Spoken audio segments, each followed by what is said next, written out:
India गठबंधन की। पहली बात तो ये है कि जो कल पार्लियामेंट के अंदर डिस्कशन थी, स्पेशल सेशन 16, 17, 18 को रखा गया था, वो अमेंडमेंट था। महिला आरक्षण बिल ऑलरेडी 2023 में पार्लियामेंट से पास हुआ है और उस वक्त जो बिल पास हुआ था 2023 में, वो आम सहमति से पास हुआ था। ये जो कल सरकार ने रखा था, ये उसके अंदर एक अमेंडमेंट के लिए जो बिल लाया था वो गिरा है। अब सवाल उठता है कि जिस प्रकार से इसका प्रोपेगेंडा किया जा रहा है कि महिला विरोधी है विपक्ष या दूसरे लोग या कांग्रेस, ये बिल्कुल गलत है।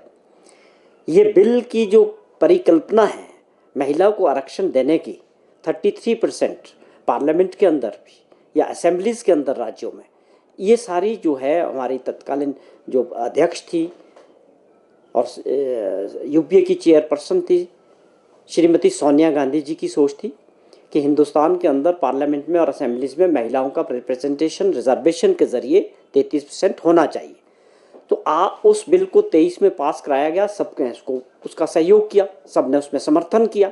वो ऑलरेडी बिल कानून बना हुआ है और कांग्रेस पार्टी ने और पूरे विपक्ष ने उस वक्त भी पार्लियामेंट के अंदर ये कहा था कि ये 2024 का जो लोकसभा का चुनाव था कि उसमें इम्प्लीमेंट करने की बात हुई थी।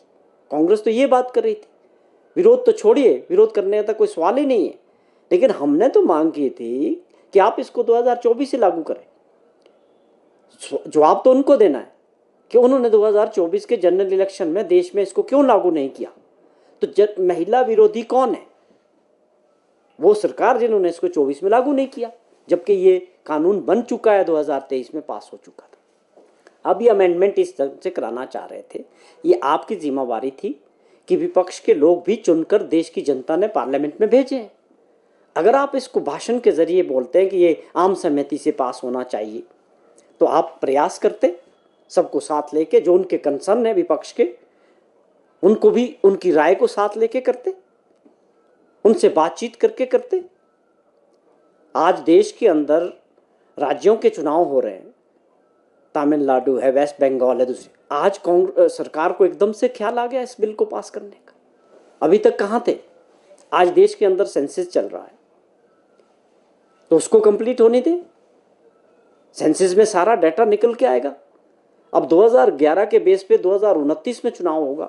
18 साल के अंदर देश में कौन से ओबीसी के हैं, एससी के हैं, एसटी के हैं, एक्चुअल डेटा जो है देश का सबके सामने आएगा सेंसस में। जब सेंसस चल रहा है, एकदम से आपका विचार बदल गया। तो ये बहुत गंभीर विषय थे जिसको कांग्रेस पार्टी ने, माननीय राहुल गांधी जी ने और सभी विपक्षी दलों ने उठाया कि आपकी जो मंशा है, सरकार में जो बैठे हुए लोग हैं, बिल्कुल साफ नहीं है। तो कि अगर आप महिलाओं को रिजर्वेशन देना चाहते हैं, जो ऑलरेडी देश के सामने कानून बना हुआ है पार्लियामेंट में 2023 से, तो आपको ये 24 में लागू करना चाहिए था। या आज आप इसको जो है, जो कंसर्न्स हैं कि छोटे राज्यों के सीटें कितनी बढ़ेगी, उनको नुकसान होगा, या साउथर्न स्टेट में इसका नुकसान होगा, ये सारी चीज़ों पे बहस होनी चाहिए थी। आप 12 घंटे पहले इसका जो ड्राफ्ट है मेंबर ऑफ पार्लियामेंट के सामने रख रहे हैं, विपक्ष के सामने रख रहे हैं।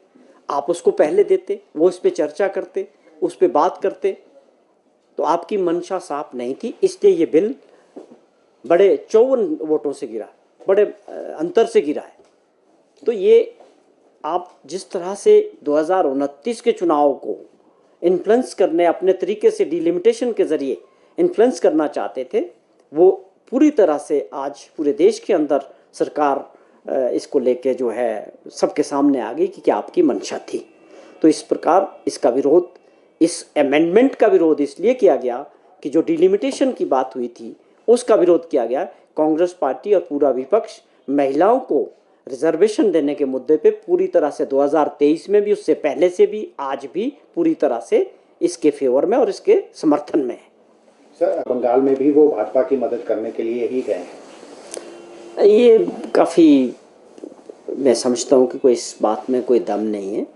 मुख्यमंत्री कांग्रेस पार्टी के राष्ट्रीय स्तर में जो स्टार प्रचारक होते हैं और उसमें उनका नाम होता है, और ये किसी भी प्रदेश के मुख्यमंत्री के लिए, नेता के लिए गर्व की बात होती है कि उनको पूरे देश के अंदर बुलाया जाता है, उनकी अपने राज्यों की बात रखते हैं और पार्टी, अपनी पार्टी के लिए काम करना, जिस पार्टी से आप हैं उसके प्रचार के लिए पूरे देश के अंदर जाना, ये अपने आप में नेता का भी सम्मान है और हम सब का भी सम्मान होता है कि हम उनको बाहर बुलाया जाता है, बाहर सुना जाता है और वो जाते हैं और वो पार्टी के एक सिपाही के तौर पे जो पार्टी का आदेश होता है उसको पूरा करते हैं। ये अपने आप में बहुत गर्व की बात है।